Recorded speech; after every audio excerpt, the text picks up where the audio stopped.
प्यारे बच्चों, नौकरी प्रेप में आप सभी बच्चों का स्वागत है।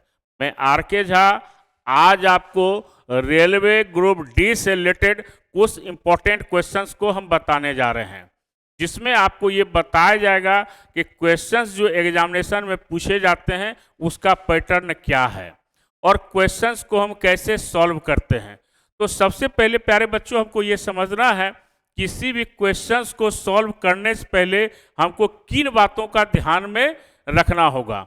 तो सबसे पहली बात हम ये ध्यान में रखेंगे कि क्वेश्चन को बनाते समय हम जिस चैप्टर से क्वेश्चन पूछा गया है उस चैप्टर्स के कंसेप्ट को दिमाग में हम रखेंगे कि क्वेश्चंस का जो चैप्टर में दिया गया उसका कंसेप्ट क्या है और कंसेप्ट का रोल जो है वह क्वेश्चन बनाने में कहाँ पर आता है।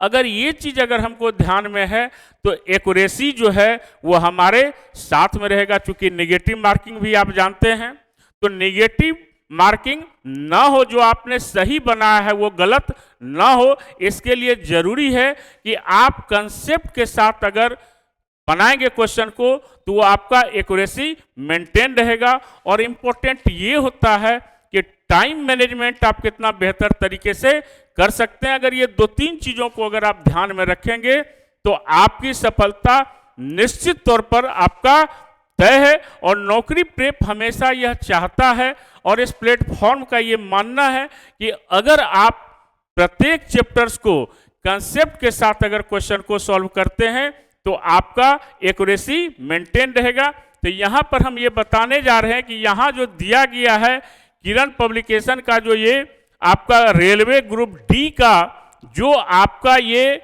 बुक है, इसमें सभी प्रश्नों को समावेश किया गया है, जो हिंदी माध्यम में भी और अंग्रेजी माध्यम दोनों में आपको दिया गया है। अब यहाँ पर सबसे इंपॉर्टेंट है कि क्वेश्चंस को जो दिया गया है वो किस प्रकार से दिया गया है। तो प्रत्येक क्वेश्चन का डिटेल एनालिसिस किया गया है ताकि आपको समझने में किसी भी प्रकार की कोई कठिनाई ना हो। तो वॉल्यूम 1 भी है और वॉल्यूम 2 भी है, जो किरण पब्लिकेशन के नाम से जाना जाता है, यानी किरण इंस्टीट्यूट ऑफ कैरियर एक्सेलेंस जो है ये आपका इस बुक के ऊपर में लिखा हुआ है। तो निश्चित तौर पर इस बुक को देखें, इसको प्रैक्टिस करें, तो आपके प्रैक्टिस में ये जो है आपको काफ़ी मदद करेगा। तो हम आते हैं और इसी बुक से लिया गया प्रश्न भी है जो आपको डिफरेंट सेक्शन डिफरेंट चैप्टर से है। तो कैसे क्वेश्चन को आसानी से बनाएंगे इसी को समझने का हम लोग प्रयास करेंगे। तो सबसे पहले हम देखें कि क्वेश्चंस जो है ये आपका टाइम का है, यानी क्लॉक से रिलेटेड आप कर सकते हैं। तो यहाँ पर जो दिया गया है कि 11 सितंबर 2023 को शाम 5:58 से लेकर 13 सितंबर 2024 को शाम 5:49 तक की अवधि का समय है। तो कौन सा ऑप्शन होगा? तो बिल्कुल आसान है। आप सबसे पहले क्या करेंगे कि यहां पर 13/9 यानी सितंबर जो होता है वह 9वां महीना होता है, 13/9/2024 आपका हो गया है ना। और आपका टाइम कितना है? आपका ये टाइम आपका है 5:49 है ना। अब यहां पर आपको क्या करना है कि 13/9/2024 आपका 5:49 है और इसमें हमको 11/9 यह भी सितंबर का महीना है, 2023 है आपको, और कितना है 5:58 है। अब इसको हम क्या करेंगे? माइनस और प्लस करेंगे। हम कैसे करेंगे? हम तो इसको देखना है। तो यहां पर 49 मिनट में 58 मिनट तो माइनस होगा नहीं, तो यहां से हम क्या करेंगे 60 मिनट का, चूंकि 1 घंटा होता है तो 60 मिनट में 49 मिनट को हम जोड़ देंगे हम। तो 109 मिनट, 109 मिनट में 58 मिनट को माइनस करेंगे तो ये कितना हो जाएगा? ये 51 मिनट हो जाएगा। ठीक है। अब यहां से जो हमने कैरी ऑन किया तो यहां तो आपका 4 ही बचा, तो 24 से हम क्या करेंगे, इससे एक दिन लेंगे, 24 घंटा का एक दिन होता है ना। तो 24 में से 24 घंटा में से 4 घंटा को जोड़ देंगे हम, तो 24 4 28 घंटा हुआ, और 28 में 5 घंटा को घटाएंगे, ये कितना हो गया, 23 घंटा हो गया। ठीक है, तो ये निकल गया। ये सितंबर और सितंबर है, तो ये तो आपका कैंसिल हो गया चूंकि दोनों सितंबर है। अब देखिए यहाँ 13/9/2024 है, तो एक दिन तो आपने माइनस ले लिया है आप, ठीक है, और ये आपका लीप ईयर है। ठीक है, तो यहां पर 12 में 11 एक दिन हो गया ये। अब यहां पर क्या होगा, 366 दिन है लीप ईयर का, तो लीप ईयर में एक दिन हम इसको जोड़ देंगे तो कितना हो जाएगा, 367 दिन हो जाएगा। तो कितना हो गया, 367 दिन हो गया, और 367 दिन 23 घंटा 51 मिनट, यानी हमारा आंसर क्या हो गया, डी हो गया। तो कितना आसान है प्यारे बच्चों। तो ऐसा एक प्रश्न निश्चित तौर पर आपको एग्जामिनेशन में पूछा जाएगा। सिंपल है कि यहां हम क्या करेंगे, 60 मिनट में 49 मिनट को जोड़ देंगे, 109 मिनट में 58 मिनट घटा देंगे, 51 मिनट हो गया। यहाँ 4 घंटा बचा, तो 4 घंटा में 5 घंटा माइनस होगा नहीं, तो हम 24 घंटा लेंगे। 24 घंटा का एक दिन होता है, तो 24 4 28 में 5 माइनस हुआ, 23 घंटा हो गया। अब यहां पर हम क्या किए, 23 ये खत्म हो गया, 9 सितंबर।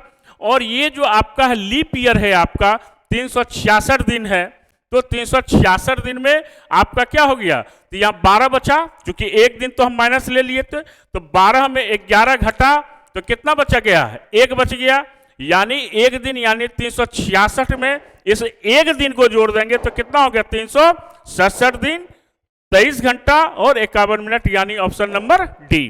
तो इस प्रकार से क्वेश्चन आपका आसानी से सॉल्व हो जाएगा प्यारे बच्चों। तो ऐसे ही क्वेश्चन को बनाना है और सिंपलीफाई करके क्वेश्चन को बनाना है, कोई इसके लिए प्रेशर लेने की जरूरत नहीं है। आगे जब हम चैप्टर पढ़ाएंगे और आपको और भी इंपॉर्टेंट क्वेश्चन हम बताएंगे, चैप्टर वाइज बताएंगे आपको इसी बुक से, तो आपको और भी कंसेप्ट क्लियर होगा। तो आप लगातार लाइक, सब्सक्राइब और अपना प्यारा सा कमेंट्स आप देते रहें, ताकि हम भी आपको दोगुने उत्साह के साथ, हम आपके साथ आपकी सफलता को लेते हुए हम चलें। तो आइए हम अगले क्वेश्चन की ओर चलते हैं। अब ये क्वेश्चन जो है आपका, ये रेलवे का क्वेश्चन है और ब्लड रिलेशन का क्वेश्चन है। ये सारे क्वेश्चंस रेलवे के एग्जामिनेशन के लिए ही आपको दिया जा रहा है। तो यहां पर देखिए, क्वेश्चन को बनाने के लिए हम क्या करेंगे, यहां कह रहा है कि एन एम का पुत्र है। तो जब भी जनरेशन का क्वेश्चन ब्लड रिलेशन में पूछे, तो वहां पर हम क्या करेंगे कि दो जनरेशन यहां पर पुत्र और पिता का है, तो यहां पर दो जनरेशन हो गया, तो ये पिता का जनरेशन हो जाएगा, ये पुत्र और पुत्री का, और ये माता और पिता का। तो क्या कह रहा है, एन एम का पुत्र है, तो एन जो है यानी एम का पुत्र है, ठीक है, यानी मेल जो होगा ये क्या हो गया, ये प्लस का अर्थ होता है मेल। तो एन जो है वो एम का पुत्र है और वाई जो है वो एम की पुत्री है। तो वाई जब आपको एम की क्या होगी, पुत्री होगी, तो यह माइनस हो जाएगा, है ना। यानी यहां पर ध्यान रखेंगे कि प्लस जो है वह आपका पुरुष हो गया और आपका माइनस जो हुआ वह आपका क्या हो गया, महिला हो गया। इसको हम लोग ध्यान में रखें, क्लियर। तो एन जो है वह एम का पुत्र है और वाई जो है वह एम की पुत्री है। तो कह रहा है कि एन और वाई का रिलेशन आपका क्या होगा।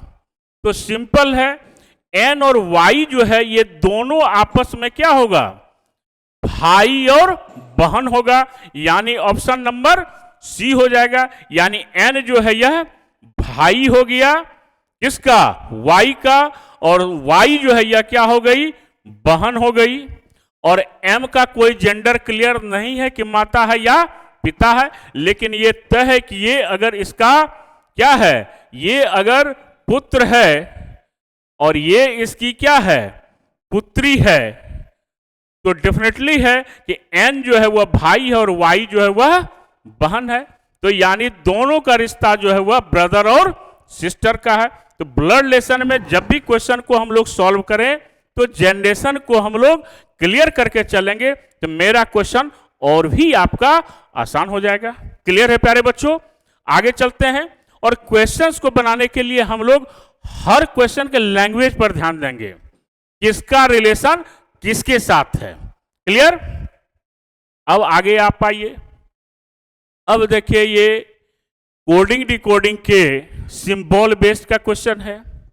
अब यहां पर आपको जैसे दिया गया है पिग, पिग को क्या लिखा गया है, हैश है, ये आपको एक्सप्लेनेशन का है सिंबल, डॉलर है, टीन है आपका, इसका क्या है, एट द रेट ऑफ है, एक्सप्लेनेशन का है, परसेंटेज है। तो आपको किसका पूछा गया है, बीटिंग का, क्या है, BITING।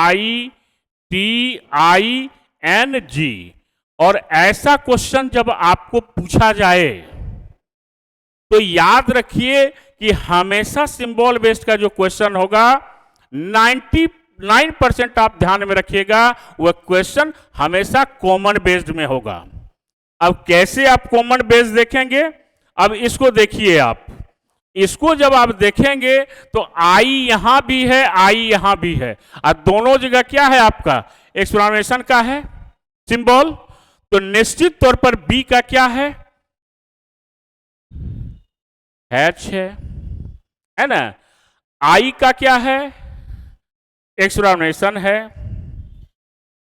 टी का क्या है, एट द रेट ऑफ है।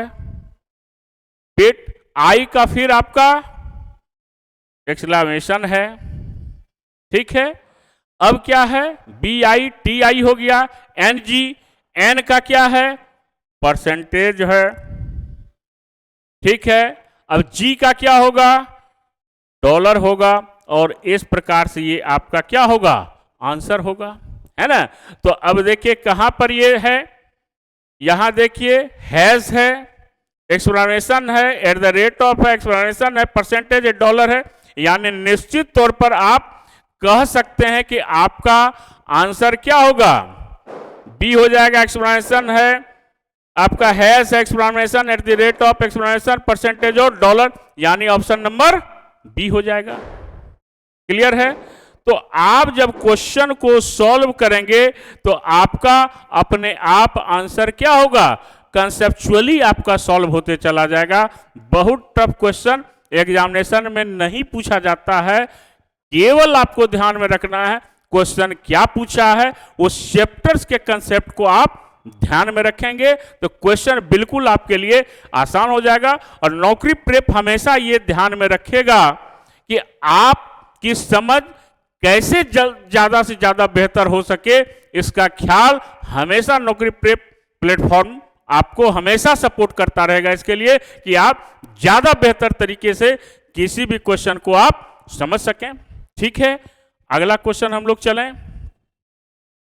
अब ये क्वेश्चंस जो आपका है, ये क्वेश्चन को कैसे हम सॉल्व कर सकते हैं। किसी भी क्वेश्चन को बनाने के लिए जो है हम सबसे पहले क्या करते हैं, तो अब देखिए कि बहुत सारे क्वेश्चंस में फिगर भी आपको दिया रहेगा, तो मैंने फिगर को हटा दिया और फिगर में आपको पूछेगा किस डायरेक्शन में इस प्रकार का है, तो हम पूरे कंसेप्ट के साथ इसको बताएंगे तो आपको ये क्लियर हो जाएगा कि कैसे क्वेश्चन को हम सॉल्व करेंगे। इसलिए हमने क्या किया, जो फिगर दिया हुआ था उसको हमने हटा दिया ताकि क्वेश्चन को और बेहतर तरीके से आप समझ सकें। तो अब देखिए यहां पर क्या है, क्वेश्चन को कैसे हम बेहतर तरीके से बनाएंगे हम, तो यहां पर जो दिया गया है कहता है साउथ ईस्ट, यानी यह तो आप जानते हैं, क्या जानते हैं, यह आपका क्या है, यह आपका नॉर्थ है, ये आपका साउथ है, ये आपका वेस्ट है और ये आपका ईस्ट है। कोई दिक्कत इसमें? अब इसमें आपको क्या कहा गया है इसमें अब कहा गया है कि आपका साउथ ईस्ट है ना, साउथ ईस्ट बिकम्स नॉर्थ। तो साउथ ईस्ट जो है ये है आपका, साउथ ईस्ट को क्या कह रहा है, साउथ ईस्ट बिकम्स नॉर्थ, यानी ये आपका नॉर्थ है, यह आपका क्या है, नॉर्थ है। साउथ ईस्ट आपका नॉर्थ है, तो डेफिनेट इसके अपोजिट में क्या हो जाएगा, याद रखेंगे अपने से, नॉर्थ है तो ये क्या हो गया, साउथ हो जाएगा। क्लियर है। अब क्या कहा, south east becomes north and north east becomes west. ये आपका क्या है, नॉर्थ ईस्ट बिकम्स वेस्ट, यानी नॉर्थ ईस्ट जो है यह क्या कहलाएगा, वेस्ट कहलाएगा।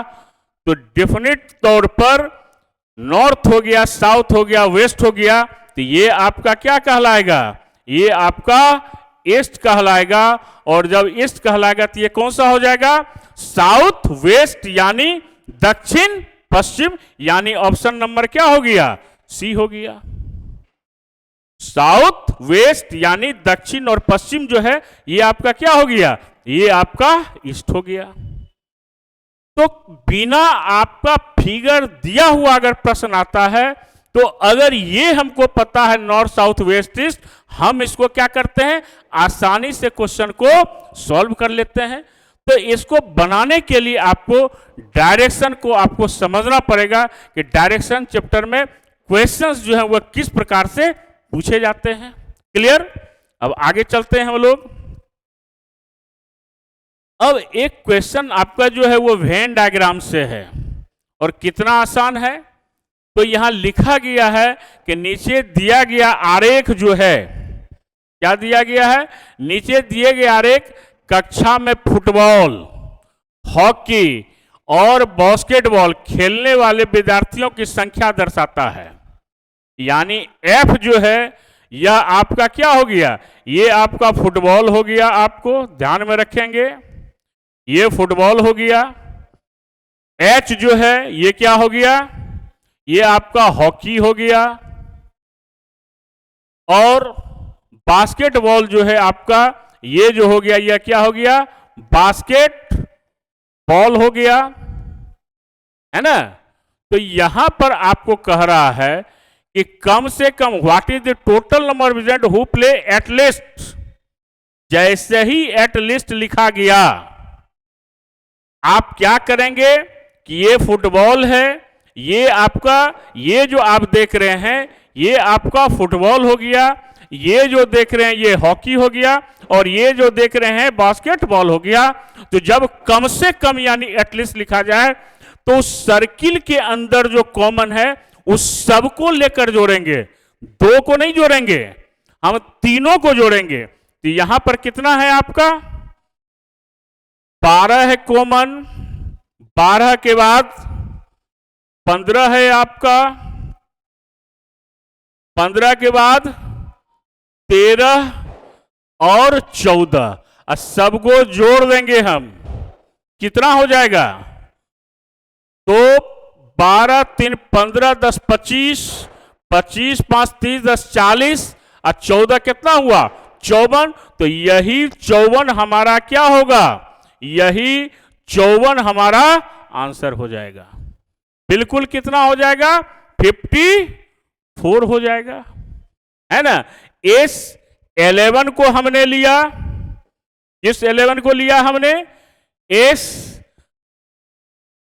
सबसे पहले किसको लिया हम, इस 12 को लिया, 15 को लिया, 13 को लिया और 14। यही तीनों चारों जो है आपका क्या है, कॉमन है, और जो कॉमन है उस सब को जोड़ देंगे तो कम से कम 2 खेल खेलने वाले, यानी जो मिनिमम आपका एटलीस्ट 2 प्ले स्पोर्ट्स, उसकी संख्या कितनी होगी, 54 होगी।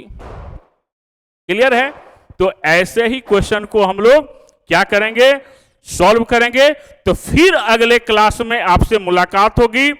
और होली का त्योहार आ रहा है, खुशियों का त्योहार है, तो हम लोग ये संकल्प लें कि होली को हम तभी आप बेहतर तरीके से हम लोग मना सकते हैं जब हमारी सफलता हमारा इंतजार कर रही हो तो मन में विश्वास को लेकर चलना है, आत्मविश्वास को लेकर चलना है और ये सोच के चलना है ये पर्व जो है ये हमारे सद्भाव का है, प्रेम का है।